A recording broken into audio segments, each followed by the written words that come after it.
what actually happened.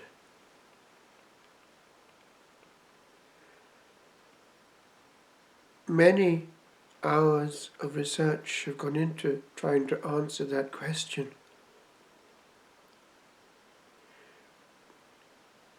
Basically, we don't know. What we do know is that there is a power in the universe that actually is something so massive, so wise, so potentially oppressive and yet merciful, that we have to behave when confronted with its reality. And to dismiss it is to be our own worst enemy before eternity, the which no human soul can escape. All one can do is avoid thinking about it, and then one is free, but one is not at peace. What happened on this holy night bears puzzlement and pause. Either it happened or it didn't.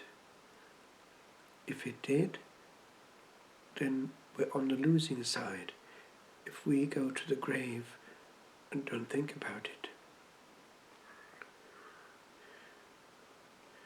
When one actually thinks about the behavioral pattern of a vast proportion of humanity, it is precisely this. It is behaving as though the question didn't exist. It is also a very weak use of the mind,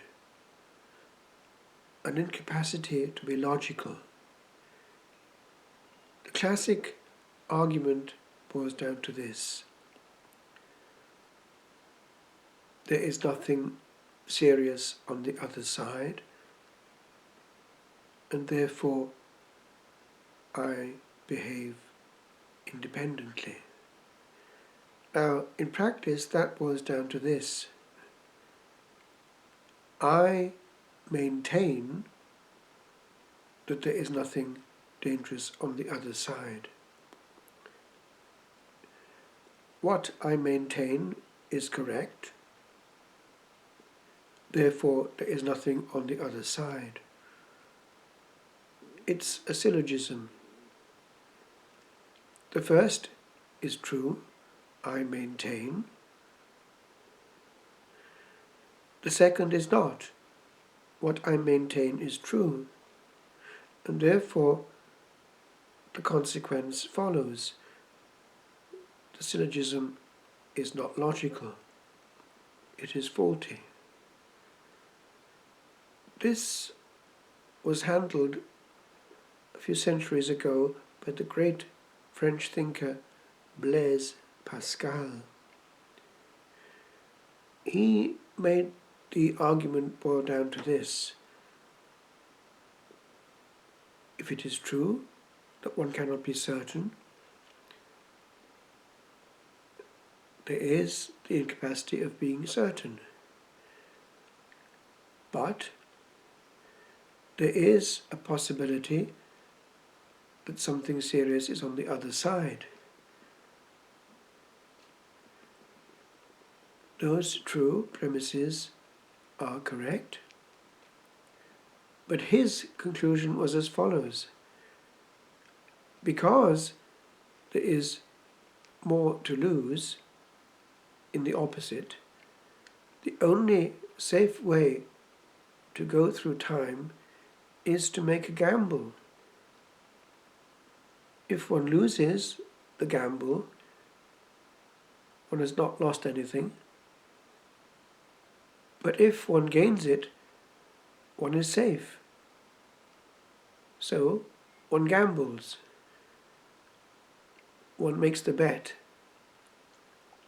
and one behaves accordingly.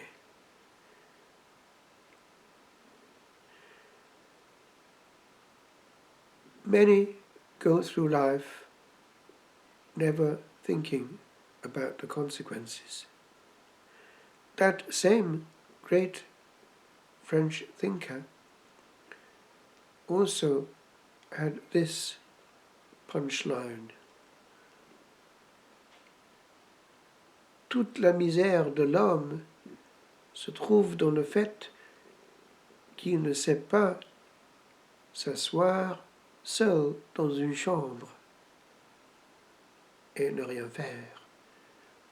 All the misery of man resides in the fact that he cannot sit alone in a room and not do anything. So, as early as that, people cancelled it from the horizon and did something.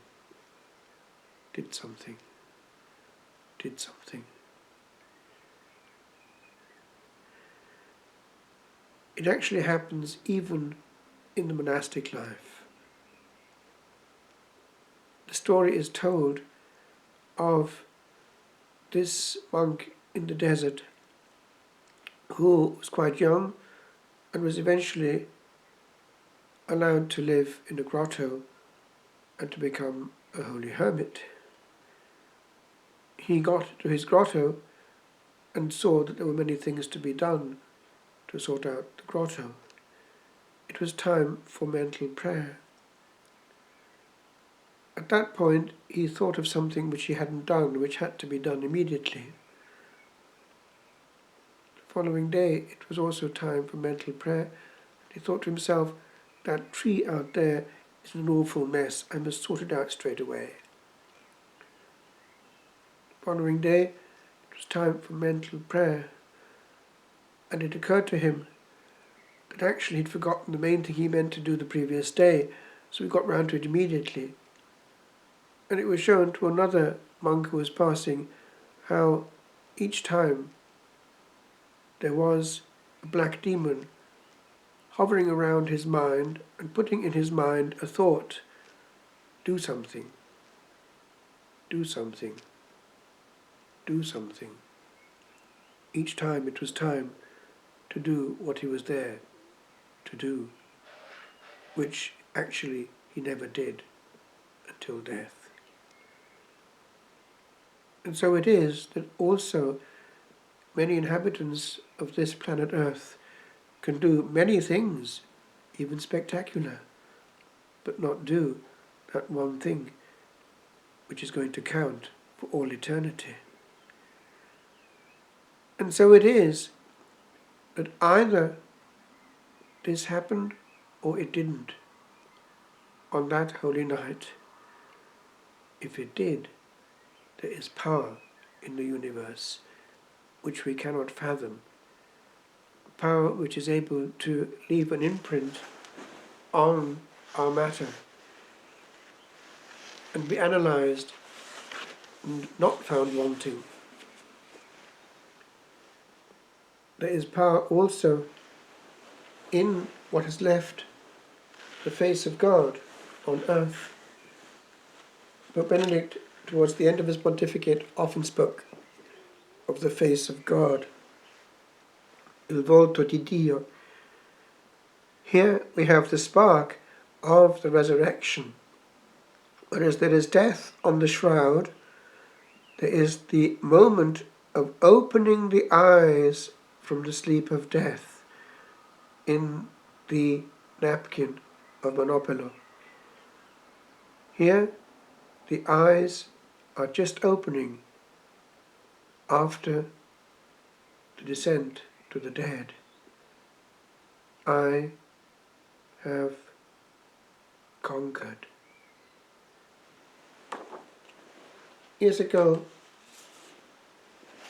as a Trappist novice, I was told that there had been recent news from researches done on the Holy Shroud indicating that it was a force that no one could imagine or know or fathom that had produced it. And I sat down and under shock wrote this in Eastertide, whatever it was. After hearing of the latest reports from Turin, what happened on the night that left this mark upon the unmarked columns of a page of shelved, unfiled, locked science? What strange spark that starred beyond dimensions of our age did wander from beyond beyond's own land and walk into our time? What did it do in this, its ancient mischief? Do we stand beside an imprint of a world but passing through? Our wizards say that ultra-all-thing force, a second split to atoms, must have come our sleepy way.